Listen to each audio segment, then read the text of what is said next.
अस्सलाम वालेकुम दोस्तों, मेरा नाम है तारिक और आप देख रहे हैं DGK टेक्निकल।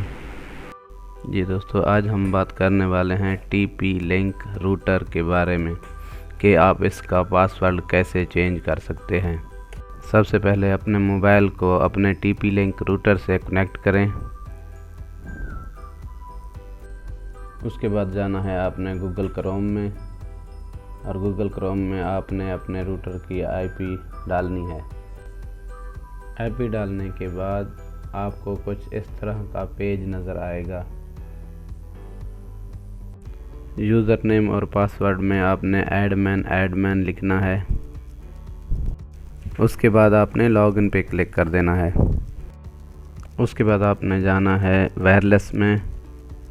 अगर आप अपने वाईफाई का नेम चेंज करना चाहते हैं तो बेसिक में जाएं।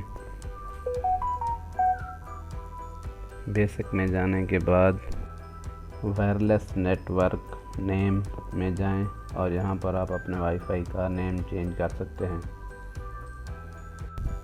जिस तरह आप देख रहे हैं कि मैंने अपने वाईफाई का नेम चेंज कर दिया है और अभी हम जाके मोबाइल के वाईफाई में जाके देखेंगे कि क्या हमारा वाईफाई का नेम चेंज हुआ है कि नहीं चेंज हुआ। ये देख रहे हैं कि हमारे वाईफाई नेम चेंज हो गया है, जिस तरह आप देख रहे हैं। अभी हम जहाँ पर अपना पुराना पासवर्ड लगाएंगे और चलेंगे वाईफाई रूटर की सेटिंग में। जी दोस्तों, अभी हम आ गए हैं अपने रूटर की सेटिंग में और अभी हम जाएंगे वायरलेस सिक्योरिटी में और अपना पासवर्ड चेंज करेंगे। जिस तरह आप देख रहे हैं कि हम वायरलेस सिक्योरिटी में आ गए हैं। यहाँ पर हमने वायरलेस पासवर्ड में जाकर अपना नया पासवर्ड लगाना है और सेव कर देना है। जी दोस्तों, अभी हमारा पासवर्ड चेंज हो चुका है। अभी हम जाके देखेंगे कि वाकई हमारा पासवर्ड चेंज हुआ है कि नहीं। अभी हम लगाएंगे नया पासवर्ड।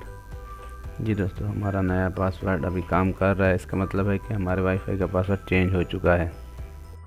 वीडियो देखने के लिए शुक्रिया। मिलते हैं कोई नई वीडियो के साथ, तब तक के लिए अल्लाह हाफिज़।